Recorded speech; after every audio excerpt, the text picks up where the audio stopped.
May 1918. It has been 6 months since the Reds had taken power in Russia. Now a full-scale civil war was about to break out. Some of the policies of the Reds have proved to be unpopular, and cells of resistance have been set up in many areas of the country to fight the Reds. All that was needed was a spark to launch the uprising. Russia had made peace with the Central Powers, and an allied military formation of the Czechoslovak Corps was moving along the Trans-Siberian Railway to leave Russia. In late May, the Reds attempted to disarm the Czechoslovak forces. An armed conflict between the Czechoslovaks and the Reds began. The Czechoslovak forces had 17,000 troops, and the Reds could rely on 61,000 militiamen.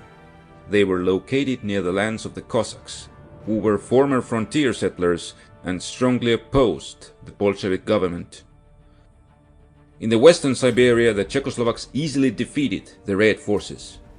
When the fighting began between the Bolshevik forces and Czechoslovaks, the Czechoslovaks attacked north and south, and with the help of the opponents of the Bolsheviks, dispersed the Red forces in this region. They then headed west. The remaining Red forces were located in Omsk. They now became attacked by the Czechoslovaks at Petropavlovsk, the Czechoslovak Eastern Force, and the revolting Siberian Cossacks. The Reds in Omsk decided to retreat and abandoned the city. It was occupied by the Czechoslovaks and the Cossacks. With this, the Czechoslovak forces had taken the railway in western Siberia under their control. In the Ural region was the Czechoslovak Central Group. In late May, this force of 8,000 troops took control over the city of Chelyabinsk. The Czechoslovaks' path west was blocked by 3,400 Red militiamen in the Ural mountains. The workers in the Urals rose up against the Reds and surrounded their forces. The Reds found themselves surrounded by enemies and had to retreat. The Czechoslovaks captured Zlatoust and crossed the Ural mountains. Their goal was to link up with the westernmost group of their forces. This group of 5,000 troops was located near the cities of Penza and Samara. They began to move east in order to link up with the rest of their forces. They dispersed the Reds in Penza and Samara. The Czechoslovaks then joined their forces. Now strengthened, the Czechoslovaks began to move further east. The Red forces could not put up an effective defense, and the Czechoslovaks occupied Ufa in late June. They then reached Urals and established a connection with their central group. With that, the Czechoslovaks had linked up all of their 3 groups of forces by early July. Seeing that they had taken the railway from the Reds with little effort, and with many local people rallying to fight the Reds, the Czechoslovaks decided not to proceed east, but to further advance against the Reds in order to topple their government and then attack the Central Powers. The main fighting was concentrated in the west. The Czechoslovaks had been strengthened by the local resistance and now had around 20,000 troops. They were surrounded from north and south by 50,000 Reds. In the southern direction, the Reds were weakened by unrest. This was the home area of the Ural and Orenburg Cossacks. The Ural Cossacks had engaged in an insurgency against the Reds' forces, and when they became distracted by the Czechoslovaks, they rose up and captured Uralsk. This cut the rail communication to the Red forces fighting further east.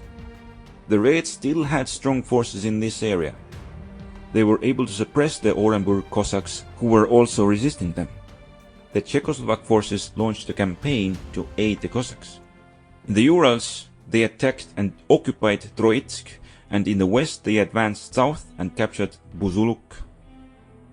The Reds had to send more troops against the Czechoslovaks, but this led to the full uprising of the Orenburg Cossacks. They captured Orenburg and drove the Reds from their territory. The Reds had several tens of thousands of troops in the South Urals. They now found themselves completely encircled by the White forces. With their supply lines cut, they decided to retreat north and reach the rest of the Red forces. Without strong Red forces remaining in the South Urals, the Czechoslovaks and the Whites occupied the region. By mid-July, the Czechoslovaks and White forces were now mainly opposed by the Reds' northern force. In the Urals, they had 10,000 troops against 15,600 Reds. The key to the Reds' defense was the city of Yekaterinburg. the Czechoslovak forces attacked and captured Yekaterinburg in late July. The loss of the city cut the rail communication with the Red forces fighting further east. They withdrew to the rail line in the Urals. The fighting then moved into the Ural Mountains, where the Whites made small advances during the following months. The Volga region was better for offensive operations. The Czechoslovaks were strengthened by the local volunteers and now had between 5,000 and 10,000 soldiers. They were supported by 10,000 Cossacks and opposed by 23,600 Reds. This enabled them to go on the offensive. In the south, they advanced along the Volga and captured Khvalinsk and Volsk, but were then stopped by superior Red Army troops. Another part of the Whites advanced to the north. They launched a two-pronged attack towards Simbirsk and occupied Simbirsk. The Reds' forces further east had also to fall back to avoid being cut off. The Whites defeated the Reds' forces defending along the Volga and approached Kazan. The Reds had to retreat to the positions around Kazan. The capture of Kazan cut the Reds' communications to the areas further east, and this weakened their position. In early August, the workers of Izhevsk rose up against the Reds. They numbered 4,000 men and opened a new front against the Red Army. Near the Volga, the Whites attempted to advance but were defeated. This ended the Whites' offensive. In early September, the Red Army prepared for a counter-offensive.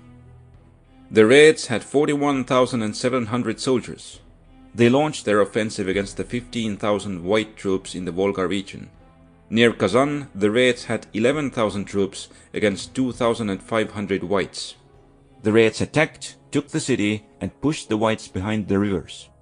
Then the Reds advanced and occupied Simbirsk. The Reds then crossed the Volga and proceeded east. After defeating the Whites' northern forces, the Reds attacked the Whites in the south. The Reds had 21,000 troops against 9,800 White troops in this region. The Reds converged part of their forces on Suzran and attacked on the east bank of the Volga River. As the Red forces began to threaten to cut the railway supplying the White forces, the Whites began falling back. They abandoned Suzran and then Samara. The Whites could not stop the Red forces and continued their retreat. By the middle of November, the Reds had retaken land east of the Volga River. In the Urals, the Reds had joined together with their forces retreating from the southern Urals and now had grown their forces to 30,000 troops. Together with the Izhevsk rebellion, the Whites had 22,000 soldiers. This allowed the Reds to go on the offensive. The Reds attacked and defeated the workers' uprising in Izhevsk. At the same time, the Whites continued to make advances in the Ural Mountains. By the middle of November, the Reds had secured their flank at Izhevsk, and the Whites were reinforced and prepared to advance west of the Ural Mountains. In the east of Urals, the Whites established their control over large territories. They planned to use the resources of these lands to create an army and advance into European Russia. Another front had been created in the north by the Entente forces, who came to the aid of the Whites. The British forces were deployed in the north in order to fight against Germany in World War I. The Entente reinforced its troops and landed in Arkhangelsk. By November of 1918, it had 20,000 troops in the region, who prepared to move south in the spring to link up with the White forces. In the west, the Red forces were manning the borders with the areas occupied by the Central Powers. There were only light forces in this area, and both sides were on the defensive, as the Central Powers were busy fighting their main campaign in Western Europe. In early May, the Don Cossacks rose up in a revolt against the Reds. The Red Army surrounded them with 114,000 troops. The White forces consisted of two parts. Most of them was made up of the Don Cossacks with 45,000 troops. In the south there was the Volunteer Army. The Don Cossacks wanted to capture the city of Tsaritsyn, from which the Reds threatened the region, and their second objective was to advance northeast to link up with the White and Czechoslovak forces near the Volga. In late July, they launched the offensive. They were able to reach the Volga and encircle Tsaritsyn, but the Red counterattack forced them to retreat. In September they launched another offensive. They made further gains in the northern direction and once again encircled Tsaritsyn, but a Red Army counterattack relieved the city. In the middle of November, the Don Cossacks had failed to take Tsaritsyn, and the advance they had made towards the north proved to be irrelevant, as by that time the other white forces had to retreat from the Volga. The situation in this area remained a stalemate. In the south there was the Volunteer Army with 8,500 troops. In the lands of the Kuban and Terek Cossacks there was great unrest against the Reds' government. The Volunteer Army wanted to take over these territories so that these people could boost its ranks. They were opposed by 72,000 Reds, but they were not keen on fighting. The Reds' right flank consisted of 42,000 men. The Volunteer Army attacked and cut the Red forces into two parts, inflicting some losses on them.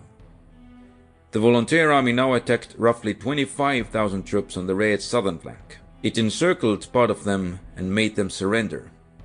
The Reds attempted to re-establish defensive positions, but the Whites broke through this line. The Volunteer Army had increased its numbers to 20,000 men. With the Red southern force defeated, the Volunteer Army advanced south. The Red forces near the sea fell back in order to avoid encirclement. Then they regrouped and launched a counterattack. But the Volunteer Army defeated the Reds, inflicting heavy losses on them. The Reds had to retreat behind the Kuban River. The White forces occupied Yekaterinodar. The Volunteer Army grew its size to 40,000 men. The Cossacks rose up against the Reds in many places.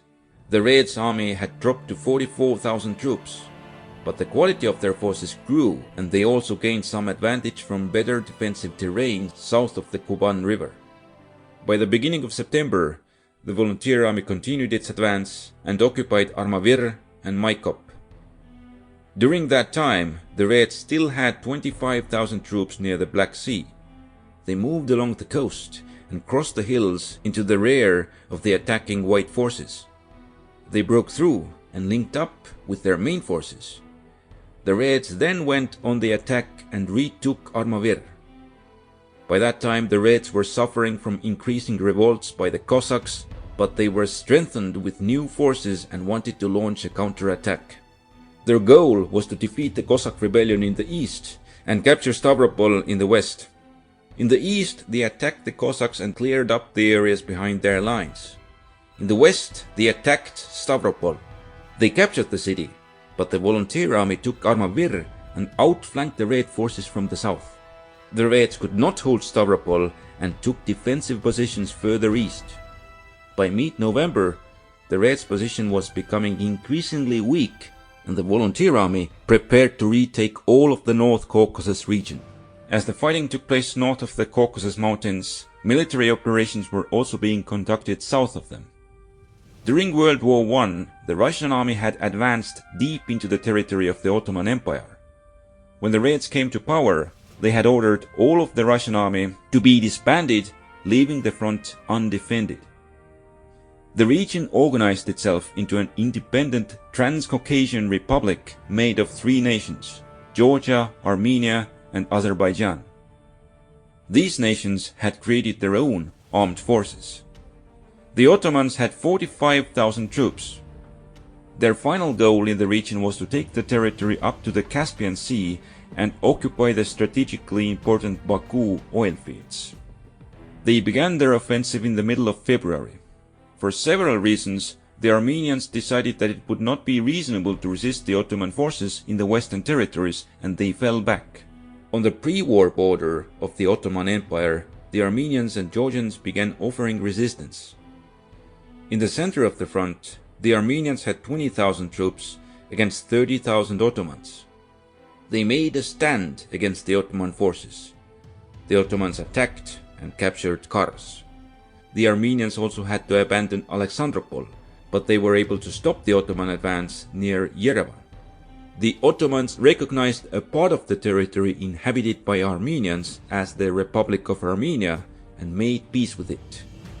The Ottomans also made peace with Georgia and proceeded into the territory of Azerbaijan towards Baku. In this region, the Armenians and the Azerbaijanis were in a conflict with each other. The Armenians had made an alliance with the Bolsheviks in Russia and taken power in Baku and adjacent territories. The Azerbaijanis joined up with the Ottomans to fight against the Reds and the Armenians. The Azerbaijani and Ottoman forces advanced and engaged the Red Armenian troops. They could not resist the regular Ottoman forces and were defeated. They fell back towards Baku. The Armenians then made an alliance with the White and Entente forces. In late August, the Ottoman Azerbaijani troops reached Baku.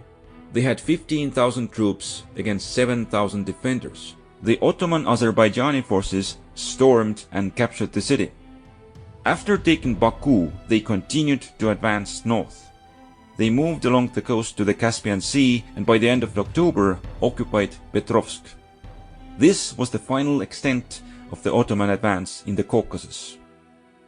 By the middle of November, most of the land south of the Caucasus Mountains fell under the influence of the Central Powers. Further east was the region of Russian Central Asia. Most of this area consisted of uninhabited deserts and steppes.